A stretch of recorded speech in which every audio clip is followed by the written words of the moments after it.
রাসূলুল্লাহ সাল্লাল্লাহু আলাইহি ওয়াসাল্লাম আল্লাহ নবী মুরাদ জামানে ইরশাদ করেন ইযা রাজুলু দাআ যাওজাতাহু লিহাজাতিহি।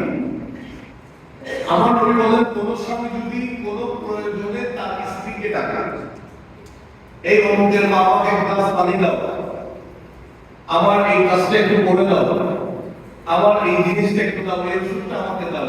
স্বামীরা স্ত্রীকে প্রয়োজনে ডাকে না?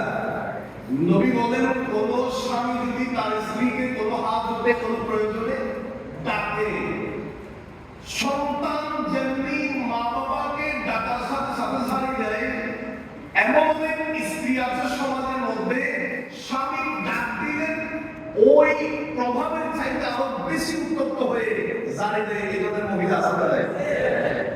আমার নবী বলছেন, স্বামী যখন তোমাকে প্রয়োজনে ডাকবে, ফালতাতিহি ওয়া ইন কানাত আলা তান্নুর, স্বামী ডাকার সাথে সাথে যেই কাজে থাকো না কেন, এমনকি তুমি রান্নাঘরের কাজে ব্যস্ত আছো, তোমার চুলার উপরে তোমার ডেক্সি খুলে দিয়েছো, বিশেষ প্রয়োজনে তুমি কাজের মধ্যে আছো, আমার নবী বলেন, স্বামী ডাকার সাথে সাথে সব কিছু ফেলে স্বামীর প্রয়োজনে ডাকে সাড়া দাও।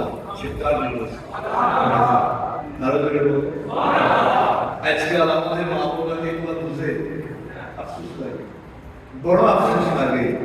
বিয়ের আগে পারমিশন দিয়ে দেয়, আমি অমুক জমিদারের মেয়ে, আমি অমুক মন্ত্রী মিনিস্টারের মেয়ে, আমার গ্রাজুয়েশন কমপ্লিট একটা মেয়ে, যেমন যেমন মেয়ে না, আমি স্বামীর করে গিয়ে সোনায় পাতলা জানাতে পারবো না, আমি স্বামীর করে গিয়ে সকালবেলা চা বানাই খাওয়াইতে পারবো না, আমি স্বামীর করে গিয়েছি শ্বশুর শাশুড়িদের খেদমত আমার দ্বারা সম্ভব হবে না।